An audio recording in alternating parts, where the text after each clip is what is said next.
Quand on voit certains programmes où on parle de nouvelles dépenses à hauteur de centaines de milliards d'euros, c'est la fête à neuneux, hein, cette campagne. Non, enfin, honnêtement, c'est la troisième que je suis de près. Là, c'est la pire. On n'a jamais vu ce délire de dépenses Parce qu'il y a eu le nouvelles. sentiment de l'argent magique, là, avec le quoi qu'il en coûte de ces derniers mois. C'est exactement ça. Ouais. C'est que le quoi qu'il en coûte a déformé les esprits complètement en donnant le sentiment qu'il suffisait de se baisser pour les ramasser. Dans cette séquence de l'émission C'est à vous, diffusée sur France 5 vendredi dernier, nous avons vu le journaliste économiste François Langlais s'énerver contre les programmes économiques de certains candidats, décrédibilisant ainsi certains, comme celui de Jean-Luc Mélenchon, qui prévoit par exemple d'augmenter le SMIC.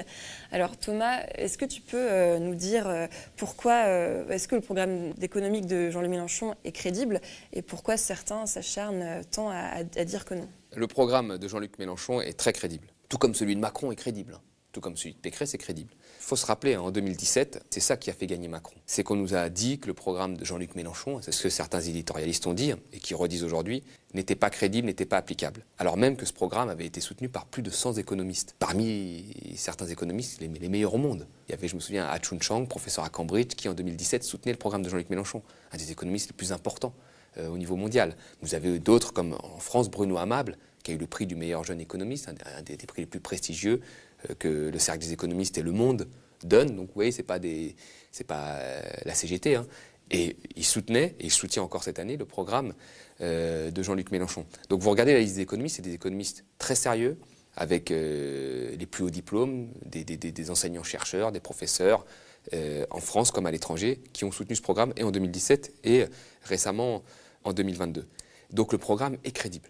Et il faut comprendre une chose, et c'est peut-être ça la différence avec certains éditorialistes économiques qui font des éditos, qui peuvent être intéressants par ailleurs, mais qui ne sont pas des vrais économistes, c'est-à-dire qui n'ont pas fait des études d'économistes, qui n'ont pas fait des publications académiques, etc. C'est qu'en économie, vous n'avez pas qu'un seul avenir possible. Ça, c'est Margaret Thatcher qui le disait, hein, there is no alternative. Macron l'avait dit en 2017. L'autre programme est un mirage. En réalité, non. En économie, vous avez plusieurs avenirs possibles. Il y a plusieurs avenirs possibles. Il y a l'avenir que vous promet Macron, c'est un avenir possible qui a déjà été appliqué.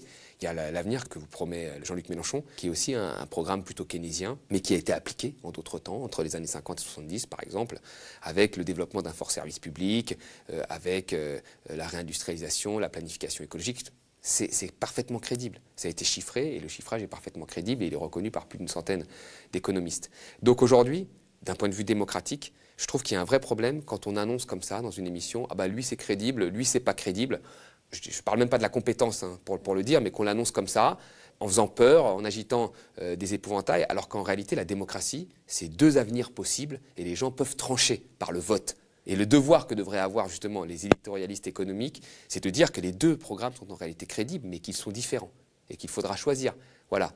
Et moi, si la démocratie dit que c'est Macron et les gens veulent le programme de Macron, bosser jusqu'à 65 ans, faire 20 heures ceux qui sont au RSA, baisser les impôts de production, bon, ils ont choisi, c'est leur programme, c'est la démocratie qui tranche. Mais qu'on ne dise pas qu'il y a un programme qui n'est pas crédible. Si les autres veulent le programme de Jean-Luc Mélenchon, retour à la retraite à 60 ans, investissement public, etc., ben, ils peuvent le choisir.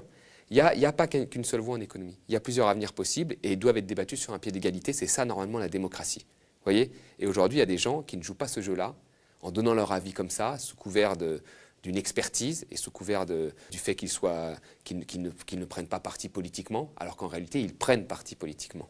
Et ne pas prendre parti politiquement, c'est exactement ce que je fais en vous disant que deux programmes sont crédibles et qu'ils doivent être débattus sur le fond, sans en stigmatiser un par rapport à l'autre.